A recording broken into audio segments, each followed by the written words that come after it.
1 2 3 यादव जी, आप लोग जो है लखनऊ में आंदोलन पे बैठे हैं, आप लोगों को यहाँ आंदोलन करने क्योंकि दिल्ली का घेराव किया गया, तो आप लोगों को रोका गया है कि आप लोगों ने ये जगह को सुनिश्चित किया है? जैसा कि जो दिल्ली में प्रदर्शन चल रहा है, तो बहुत से किसान इस आंदोलन का हिस्सा बनना चाहते हैं, लेकिन दिल्ली जाने की उनकी क्षमता नहीं है और वो विरोध प्रदर्शन करना चाहते हैं।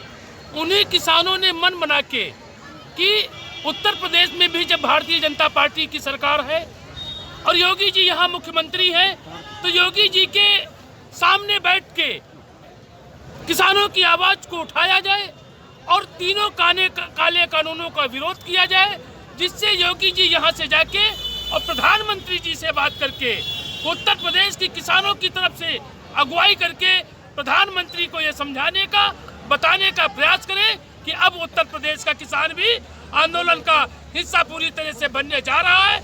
उत्तर प्रदेश का किसान भी सड़कों पर निकलने लगा है। वक्त रहते हुए किसानों की समस्या का समाधान करा दीजिए, वरना अगर जिस दिन उत्तर प्रदेश का किसान सड़कों पर आएगा तो दिल्ली में सुई रखने की भी जगह बाकी नहीं रह जाएगी। इसलिए यहाँ पर ये आंदोलन शुरू किया गया है।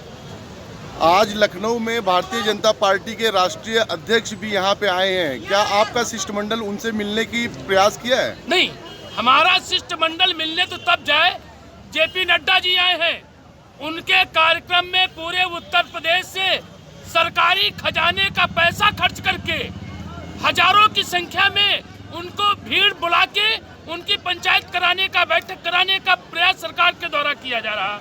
और जो किसान अपनी मजदूरी रोक के और मजदूरी के पैसों से साधन करके अपनी बात कहने के लिए लखनऊ आ रहा था, उसको पुलिस ने हरदोई की सीमा पर, उन्नाव की सीमा पर, लखनऊ की सीमा पर, सीतापुर की सीमा पर, बाराबंकी की सीमा पर जगह जगह किसानों को रोक दिया है।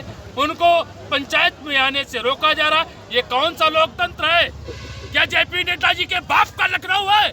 उनकी पंचायत में सरकारी खजाने से सरकारी पैसा खर्च करके बुला के उनकी भीड़ दिखाई जाएगी, और जो किसान अपनी बात कहने के लिए उत्तर प्रदेश आ रहा है उसको जबरदस्ती रोका जा रहा। लोकतंत्र की हत्या की जा रही है।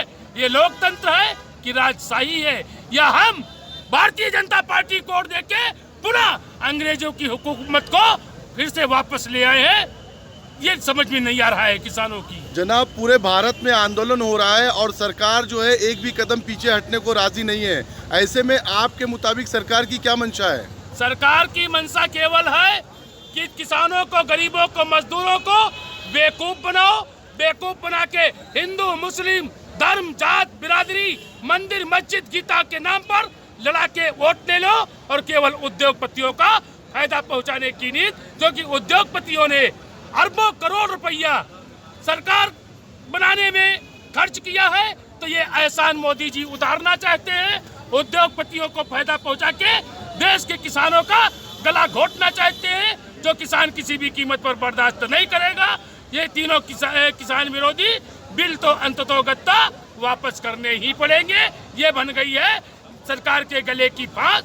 अगर किसी सरकार ने तीनों बिल वापस नहीं किए तो 24 तक न किसान घर जाएगा, न तीनों बिल लागू होने देगा, और 24 में मोदी जी को कुर्सी से हटाने के बाद, दूसरा प्रधानमंत्री बनाने के बाद, कानून वापस कराने के बाद ही किसान घर जाएगा। ये किसान ने मन बना लिया है। प्रधानमंत्री जी से आप क्या अपील करना चाहेंगे? मैं तो प्रधानमंत्री जी से अपील करना चाहता हूं कि जिन गरीब किसान मजदूरों ने आपको आंखों का तारा मानकर, आपकी एक एक बात को मानकर, आपके नाम पर पूरे देश में भारतीय जनता पार्टी को बहुमत देके आपकी सरकार बनाई है, तो आप ये तीनों किसान विरोधी बिल वापस करके किसानों के, गरीबों के, मजदूरों के आंख का तारा बने रहिए।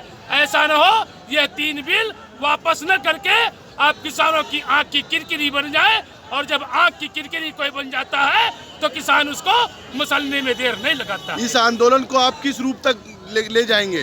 अंतिम क्षणों तक ये आंदोलन अब यहाँ पर चलेगा। आज तो केवल ये यहाँ पर बानगी आई है, आज यहाँ पर तो ये समझाने के लिए आया गया है ये धरना समाप्त नहीं होगा।